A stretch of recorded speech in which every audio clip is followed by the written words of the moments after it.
Tignan muna natin. Okay, ito mainit-init 4 hours ago.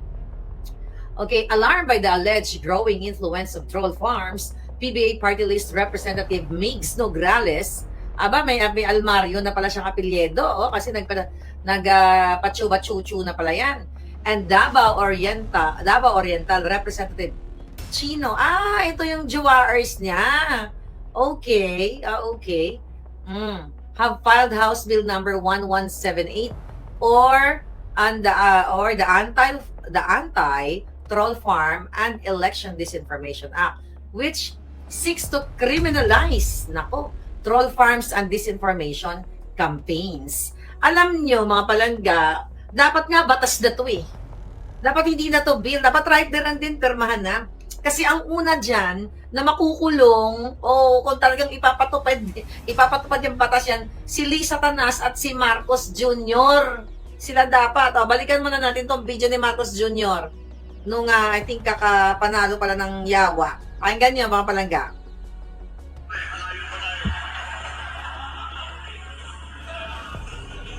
Nag-start talaga ito dahil noong 2016, nagpo-protest tayo, wala tayong makuha na oras sa ABS, wala tayong makuha sa Channel 7, wala tayong makuha sa Inquirer, wala tayong makuha sa Philstar, pinapanagpanatan tayo ng Rappler.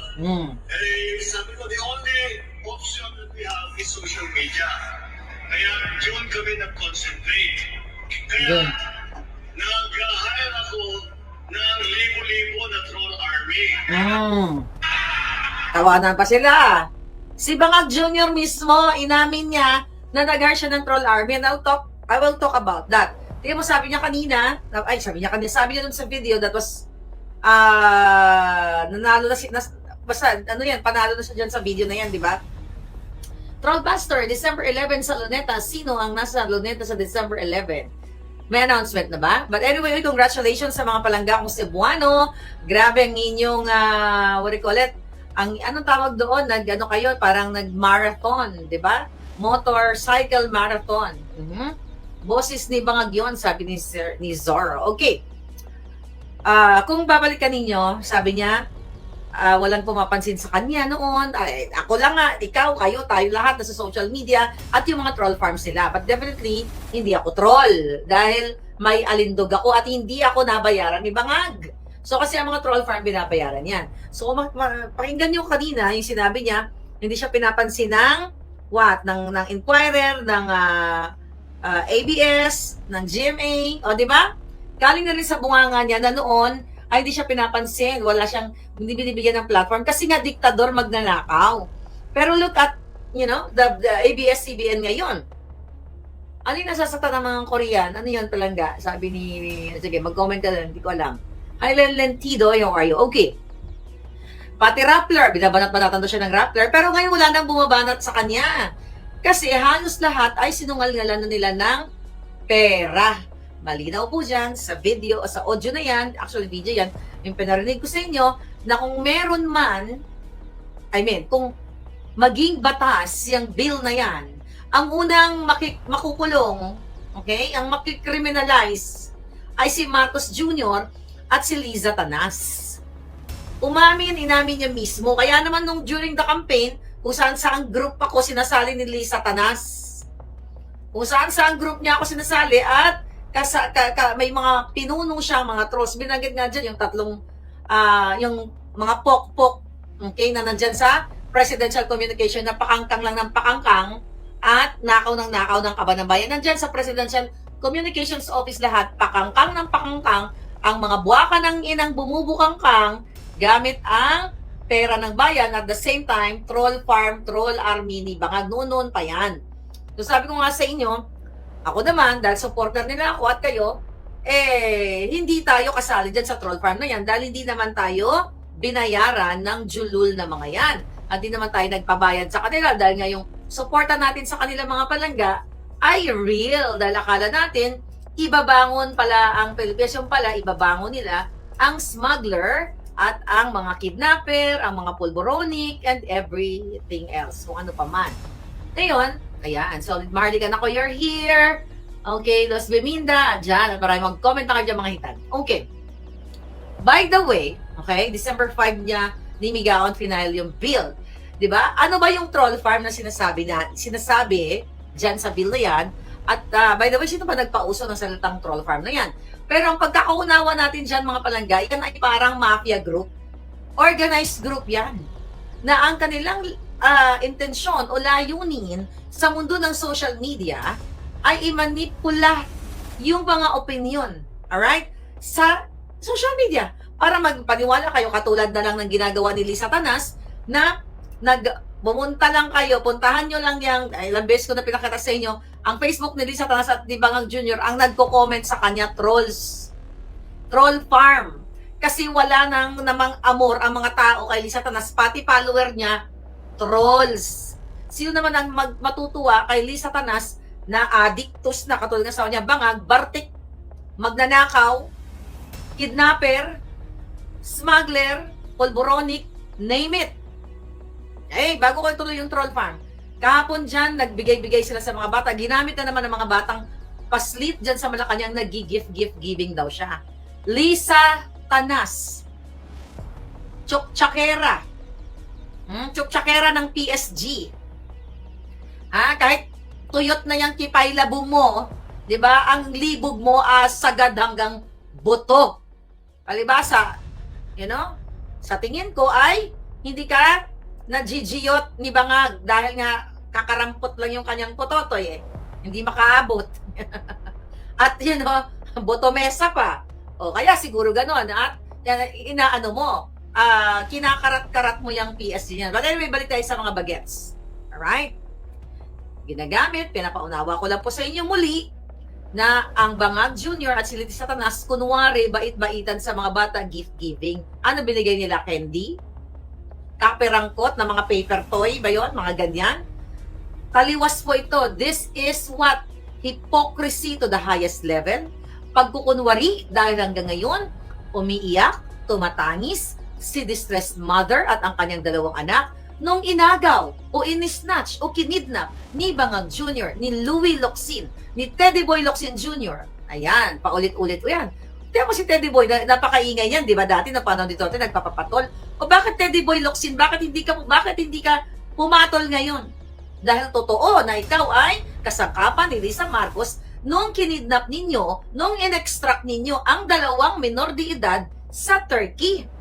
Tapos magdrama-drama na kunyari nag-gift-giving ang mga bata doon sa Malacanang ground.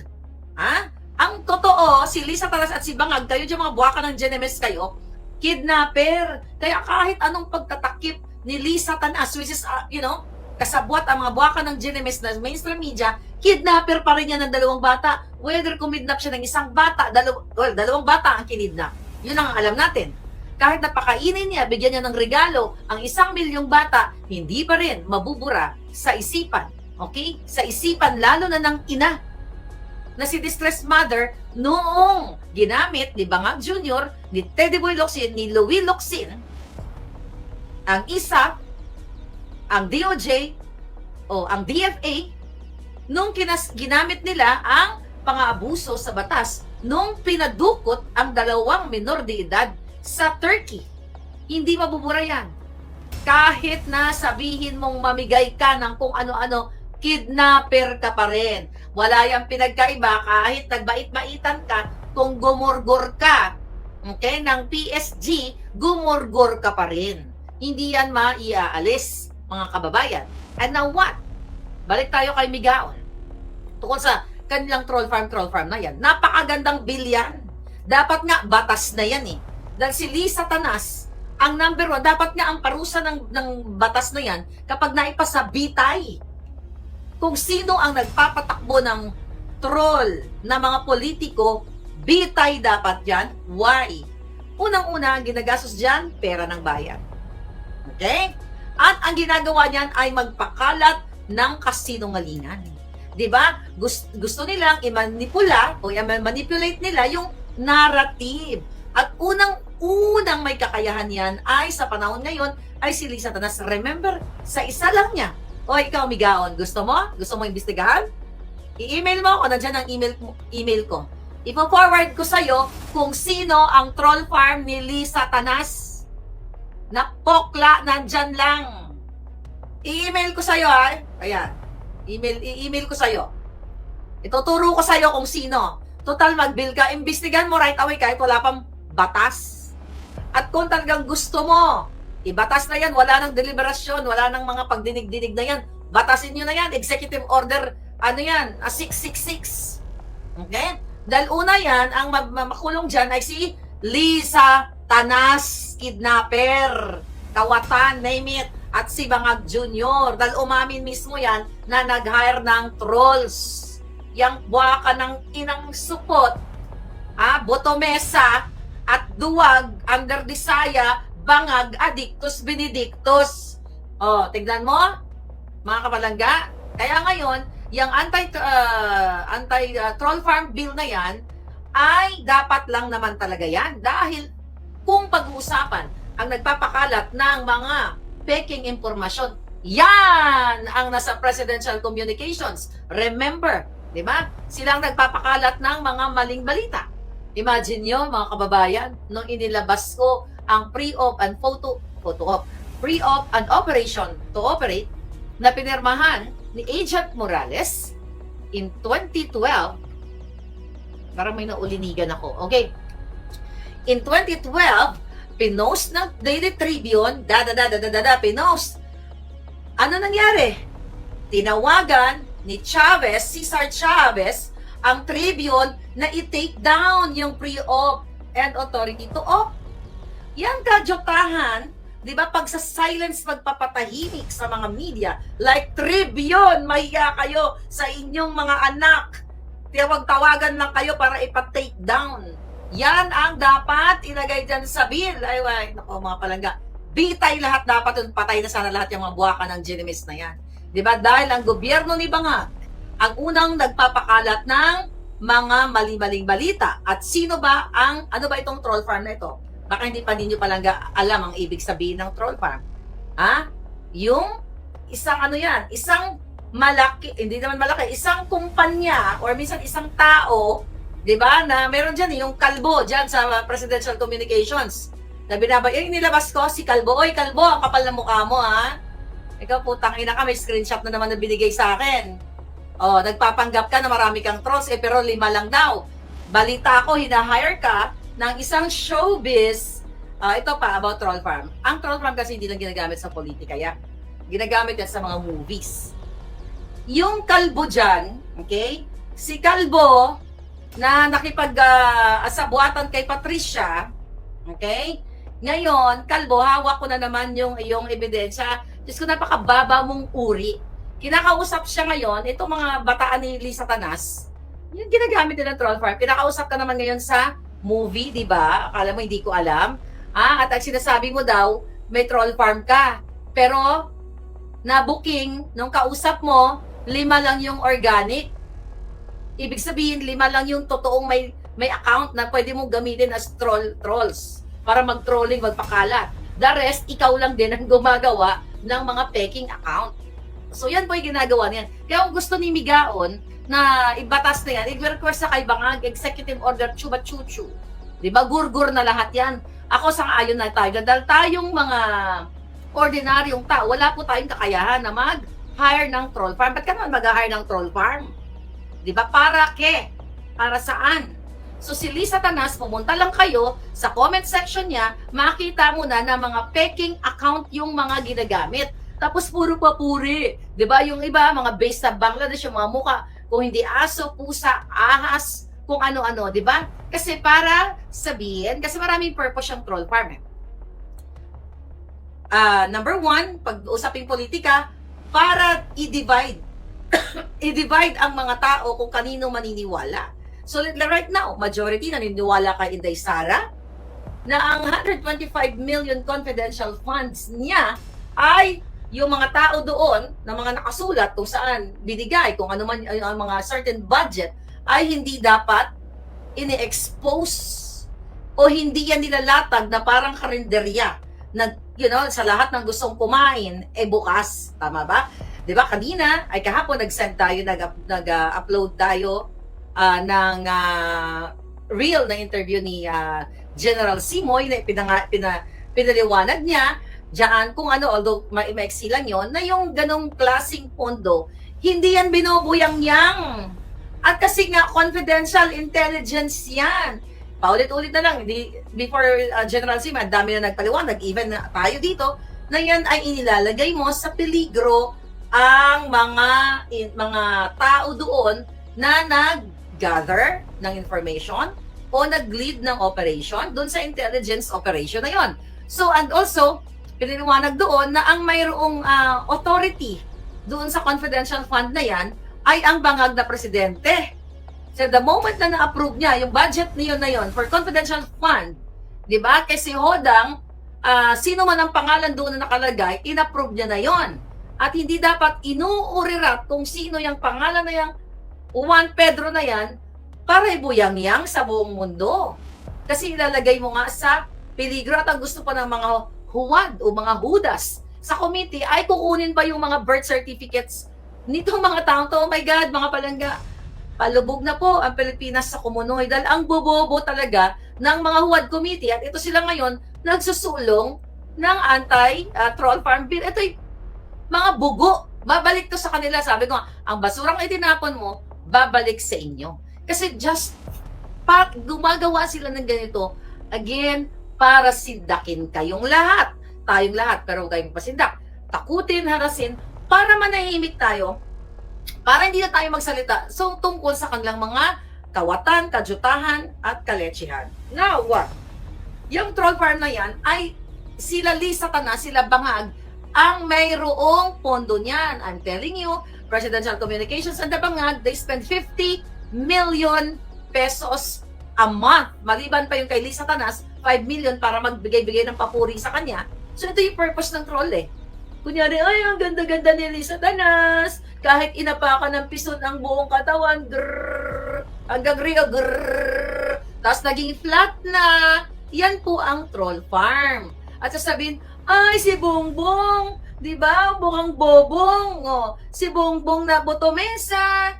Nye, di ba? Gumaganon-ganon yung mga troll. Ang galing-galing naman ni Presidente, kahit hindi nabubulol, aba, ang galing-galing magsalita, gumaganon-ganon na. Ganyan po yung trabaho ng trolls. Oh wow, ang galing-galing naman ni Presidenteng Bangag. Hindi talaga bangag yan, kasi kung bangag yan, ganito, ganyan. Yan ang trabaho ng troll farms. Kaya kung magkaroon ng batas na yan, ang unang mabibitay dyan, kung may bitay, si Bangag. Diba? Katulad yung mga kumakalat niyan, ang ganda-ganda naman ni Lisa Tanas. Oh, may mga ganyan din. Ay, ang ganda-ganda naman nila. Parang hindi naman totoo yung bumubukang-kang at nagpapachuk-chak chenes doon sa PSG at nahuli ng PSG. Ayun, nadedo na yung PSG. Ayun, at sana lumabas yung na pamilya noon. So, yan po yung trabaho ng troll farms na na binabayaran ng mga bangag na gobyerno at ng mga politiko para mag-post ng mga kasinungalingan laban kay Inday Sara. Hindi nyo ba napapansin? Troll farm yan.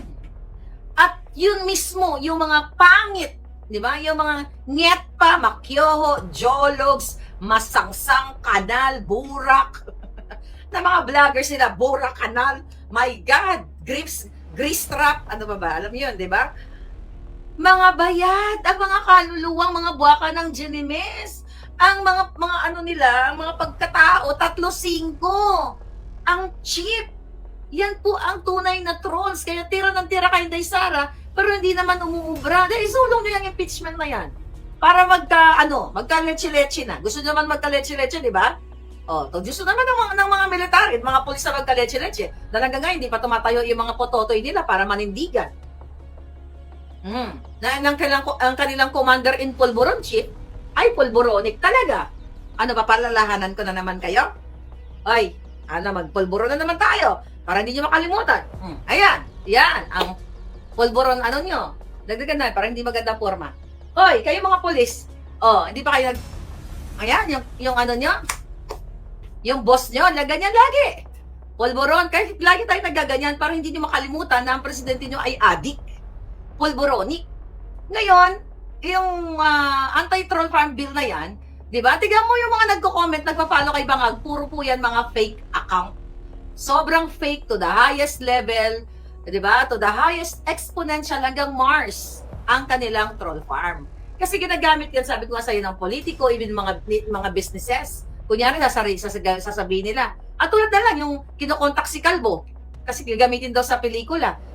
Kunyari, magko-comment na, uy, ang ganda-ganda ng ganitong pelikula, mag-uusap-usap na doon para sa mga buang. Pero mga bayad yun. Ganon din sa business. Ang sabihin, uy, ganitong restaurant, ang sarap-sarap, para maingganyo yung mga tao, di ba? Na pumunta doon. That's BS. This world is BS. Itong mundong ito, gusto ko na nga magunaw na to eh. Sa totoo lang. Magunaw na tong mundong na to at unahin yung mga bangag. Itira yung mga bata. Alam mo, papayag ako magunaw. Lahat, sasama na ako. Lahat ng mga, siguro yung mga walang animo, mga ano na lang. 9, siguro, ang 9, pwede nang magloko-loko eh. O mga babies na lang maiwan. Para at least, you know, mga Winslet, thank you. Yeah. Ay, wag mo kalimutan yan. Dito magpupulburon tayo lagi. Ito lang ang kaya kong pulburon eh. Di ba? Ito lang afford ko. Yung iba, mahal yun. Para, ayan. Magpulburon tayo everyday. Singot. Ay, nako, ambot sa imong lubot, bangag. Nalubot na iyong ang boto mo dorong ha.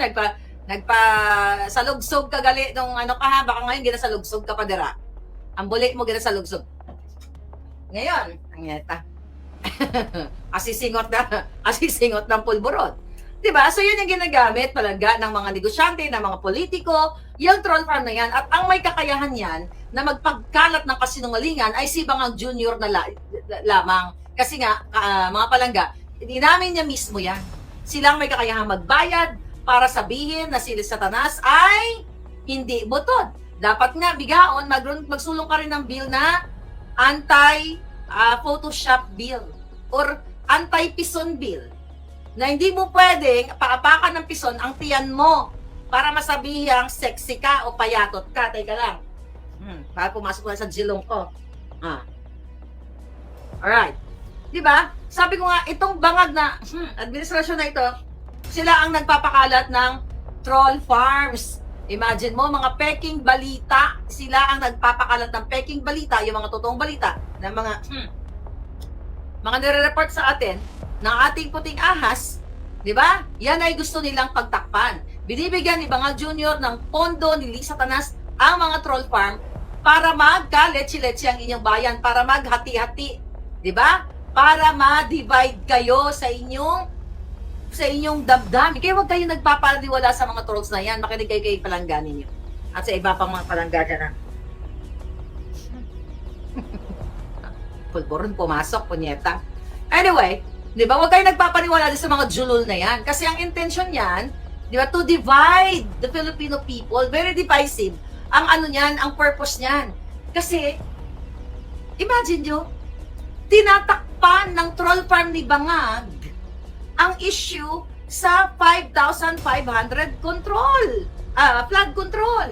Pinagtatakpan yung pulburon issue ni Bangag. Pinagtatakpan yung smuggling. Diyan sa Bureau of Customs, pinagtatakpan ang kidnapping. Tapos ngayon, pinagtakpan nila dito sa impeachment ni Inday Sara. Wala nang ginawa ang gobyernong ito, kundi tumarget ng mga kritiko. Kaya nga, you have to move now or never. Diba? Kaya itong mga pulis na ito, tutuliin ko na lang kayo lahat dyan eh. Imagine ninyo? Inday na lang, missing si Sandro. Chuchut rin. Ay, baka nagpapatira sa wet packs. Hindi natin alam. Missing in action, no? Parang may nabasa nga ako. Ngayon itong mga troll farms ito, mga palangga, ang intention talaga to, linlangin kayo, guluhin ang Pilipinas. Dahil ang tunay na nanggugulo at nagnanakaw sa Pilipinas ay ang mga buwakan ng Ginimes na mga bangag. Yan. At yan ay, sabi ko nga sa inyo, gusto tayong busalan ng ating bibig. Hindi gusto, binubusalan tayo. Pero nagpupumiglas tayo. Kaya nga, di ba, sa kanta, ibon man may layang lumipad, kulungin mo at umiiyak, di ba? Ganon din, gusto na tayong busalan, nagpupumiglas tayo, di tayo umiiyak. Minumura natin sila ng mga buwakan ng Ginimes. Di ba? Kaya sila gumagamit ng trolls kasi wala na nagla-like sa kanila. So, sukang-suka na, parang pumasok sa nostrils ko. Baka may epekto mama, high na ako ha. Baka high na lola nyo. So mga palangga, eto yun. Kaya takot sila sa election. Mga ulol talaga yung mga yan. Dahil daw gagamit ng yung para maiwasan yung mga troll farm ng mga politiko. Sabi ko nga, Wala tayong dapat ikabahala dyan. May troll ba kayo? Kaya nyo ba magbayad ng troll? Eh, hindi nga kayo kayang bumili ng bigas na 20, na wala, hindi nyo nga kaya bumili ng bigas na jasmine rice na mahal ng kahit paano mabango-bango. Hindi nyo na nga kayang bumili ng mga prutas para sa pamilya nyo. Hindi na nga kayo makakabasa-bakal sa ulam ng sudan, mga palangga. Mag-hire pa kayo ng troll. Samantalang si Lisa Tanas, si Bangag Jr., inuubos nila ang pera ninyo sa pag-hire ng trolls at pagbayad sa mga lawyers. No, sa akin pa lang, milyon na ginagastos nila dito sa Amerika at dyan sa Pilipinas, pati sa assassins. Di ba? Yan ang buwaka ng inang gobyernong yan. Sila ang tunay na may troll farm at sila ang tunay na dapat sabi ko nga dapat yan bitay. Okay? Kaya pagdating sa election 2025, ayun na naman yan. Yung palalaganapin na naman ni Martin Tambalostos kasi siya ang di ba? Lalo sa 2028, nagbibida-bidahan. Hindi gusto. Nag-sign na ng Memorandum of Agreement between the PhilHealth and the DBP. Imagine niyo, hindi gusto, hahawakan na nila ang pondo ninyo para ipaskill. Yan. Parang extension ng troll farm nila. Ipaskill ang pagmumuka ni Romualdez ng Tingog Party List sa iba't ibang mga ahensya sa local government, especially sa mga clinics, hospitals, and everything. Kaya nga sabi ko sa inyo, lubog na kayo, kanal, putik, dilubyo. Dilubyo ang mangyayari sa Pilipinas kung hindi kayo kikilos. Kung hindi kayo magpi-peaceful movement, mga palangga. Kasi itong mga buwakan ng Genovese na ito, yung bangag na ito, wala na yan silang takot, wala na silang kahiyan. Kasi ang pakaramdam nila, pera nila yung pera ninyo. Di ba nagrena-rena na si Lisa Tanas dyan? Unang inasikaso, pinarenovate ang Goldenberg Mansion. Para dyan sila mag-itot-itot, mag-grupi-grupi, magbiga-biga, magsingot-singot, at magganyan-ganyan. Magganyan-ganyan sila everyday. Bangit! Paitot-itot. Gaganon-ganon na ako, sabog na ako. Yan ang gagawin nila dyan. Kaya, una yan pina-renovate, mga palangga. Kaya nga sabi ko, kung hindi nyo pa nararamdaman ang epekto ng bangag-bangag na gobyerno ni Marcos Jr., kung hindi nyo pa nararamdaman ang troll farm na nagko-comment kay Lisa Tanas na, ay, ang ganda-ganda naman ni Lisa Tanas, butlog, mudlo, butod, biglang inapakan ng pison, brrrr, flat na, diba, dumaan na sa Photoshop department. Kaya dapat may may bill for anti-Photoshop. Lahat ng naka-Photoshop na picture na yung mga tinae, yung mga tiyan, pinlansya, ikulong lahat yan uy, wag kayo. Si Lisa Tanas yan, bitay dapat pag may anti-Photoshop bill si Lisa Tanas, that bill, pag naging batas na yan, dapat pang bitay kaagad yan. Para lahat ng nagpapaapak sa pison, diretsyo na ng gorgor. Yan dapat, mga kababayan, ang tutukan ni Migaon. Kasi siya dyan Akala niya, palangga, ay panalo sa dyan. Hindi niya alam, balik sa kanila yan. Hypocrite nga, mga jutang Genovese, to the highest level, ang kanilang hypocrisy. Hipokrita. Tignan mo, yung mga nagko-comment sa kanila, di ba? Puro papuri. Tapos ang gagawin nila, utusan nila yung mga troll, mag-comment about kay Inday, sa lahat ng mga kritiko, o na ganito, na ganyan, da. Di ba? Napatunayan na. Inuulat ng yung video kanina na play ko sa inyo na inamin ni Bangag Jr. na nag-hire siya ng trolls kasi hindi siya pinansin ng mainstream media. Inuulat ng mainstream media yan. Before election, nang hindi pa nila alam na mananalo si Bangag. Puro diktador, pating addiction ni Bangag, inulat nila yan. Dahil si Coseteng ang nagsabi yan, si Nikki Coseteng, oy Nikki, baka gusto mo aklas at sumama ka na sa EDSA dahil ikaw mismo ang nagsabi nga na si Marcos Jr. ay Bangag. Tingnan mo, bakit si Nikki Coseteng hindi kinakasuhan? Ang tagal na, di ba? Kung yan ay paninirang puri. Kung ako, di ba? Ganyan ang power mo. Presidente ka, sasabihin ka ni Nikki Coseteng na addictus ka, nagkukakola ka noon pa. Bakit walang case? Kasi takot si Bangag. Kasi pag nagkorte, gano'n na yun. Baka habang nasa court hearing siya, tumitira, di ba? Lagi niyo akong titignan para hindi niyo makalimutan na ang presidente niyo ay addictus benedictus. Damihan pa natin, tumira pa tayo. Kasi gusto niyo, di ba? Tira pa tayo. Gusto niyo presidente niyo ganito Mga pulis, Sabayan niyo ako. Magtira pa tayo dito. Ay, akala ko si Hitler. Puti yung ano ko. Oh. Ayan, dito palagay natin. Oh, ganyan, di ba? Gusto niyo presidente. Ayan, kasi role model. E di gayahin natin. At sana, yung mga anak ninyo, di ba? Ipagdasal ko na. Na mga anak ninyo maging addict na rin para happy family, addict kayo lahat. Total, ayaw niyong manindigan. Gusto niyo namumuno sa inyo, addictus benedictus. Di ba? Ang mga nakikita niyo, puro mga peking account. Pera nyo yan sa bawat 20,000 a week o 20,000 a month doon sa pipitsuging troll nila. Ilang bata ang sinisira ng gobyernong ito. Binabayad sa troll, binabayad sa mga fabricated crimes, sa mga proxy cases ni Lisa, Tanas, at nagta-travel pa sila papunta pa rito para lang sa isang maharlika at nagpadala ng assassin, may bounty ang ulo ko. Anong ibig sabihin yan? Kung nakikita ninyo na wala naman palang kwenta sinasabi ni Marlica, dead ma, di ba? Pero, tagos hanggang buto ang katotohanan inuulat natin dito coming from our informant. Yan, mga palangga. Kaya naman, gigil na gigil itong bangag na ito. Kaya ngayon, itong to si Migaon, di ba? Mag-file ka ng anti-retoke bill. At anti-biga-biga bill. Doal puti, ragid ang niya, giatay na, may tuslok ko ng bilak. Oh, di ba? Ginagatos-tuslo na sa iya. Alam niyo, sa totoo, nakakaawa Pilipinas. Ayoko na magmumura ngayon. Hindi, nagmura na pala ako. Nakakaawa kasi pinamumunuan kayo ng mga alpot, ng mga bigaon, pinamunuan kayo ni Lisa Tanas. Diba? Ang tawag nga sa kanya ay Mrs. President doon sa kanilang fellowship. O, diba?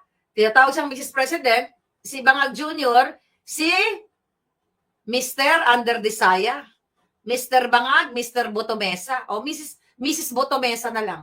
Ganun ba talaga ang mga Pilipino? Alam nyo, ito sasabihin ko sa inyo, wag na kayong magsabi na you are proud na Pilipino kayo. Never. Don't say that anymore.